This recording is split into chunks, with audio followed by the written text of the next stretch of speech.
So, okay guys, eto another day, another vlog tayo. So, yan, Daddy Jepo nyo, may 2 boxes pa lang pinamili kahapon. At eto, dahil medyo nagka-time tayo ng konti at tapos na ang paghatid natin kay Mami at kay Gino, pagdating namin ni Gino sa bahay, ayan, dali-dali ko nang inayos kahit medyo mainit.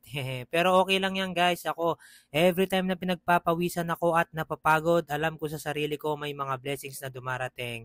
Kasi nga, I always say, na walang easy money. So yan guys, kita nyo naman, napaka-hardworking ng daddy nyo. Basta ang puhunan ko lang naman talaga sipag guys. Kung yung ano lang naman, mga knowledge mahina tayo sa ganyan. Wala tayong ganon. Sipag lang talaga ang puhunan at pag-work hard ni daddy. So yan guys, tuloy-tuloy lang po tayo. At sa mga kapwa ko nagsasari-sari store, you know the feeling. So, kahit naman nakikipagtrabaho tayo, kailangan pa rin natin mag-work hard, di ba? Yun lang paggising natin ng umaga at pagpasok natin sa trabaho na halos nawawalan tayo ng time sa family natin, part of working hard na yon para sa akin. So yan guys, kita nyo naman, nagpa-5 po ako, di ba? Kung may bago akong stock tapos may natitira, tinatanggal ko muna yon at yun yung iniibabaw ko para yun yung unang mabenta. Para iwas expiry tayo guys. So yan, kaya ang dami nagtatanong kung meron ba ako na expiry.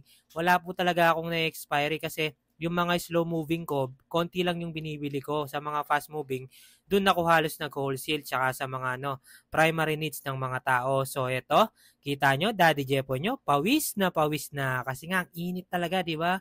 Kasi ewan ko, ganyan na yung panahon sa Pilipinas. Grabe, hindi na normal tulad ng mga bata pa tayo. At eto guys, halos patapos na ako dito. Nasa juice na ako, yan, kita nyo, di ba? So, yan guys, maraming salamat talaga sa pag-follow nyo tsaka sa pagko-comment sa mga ano ko. Yan yung mga nagme-message sa akin, pasensya na muna, hindi ko kayo nasasagot.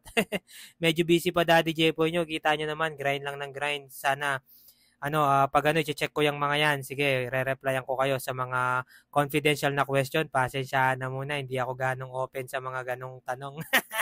So yan guys, after nga nun, may nag-chat. Eto, mag-service pala tayo yan sa katabing bahay ko. At ayan, dali-dali ko na sinut yung natin.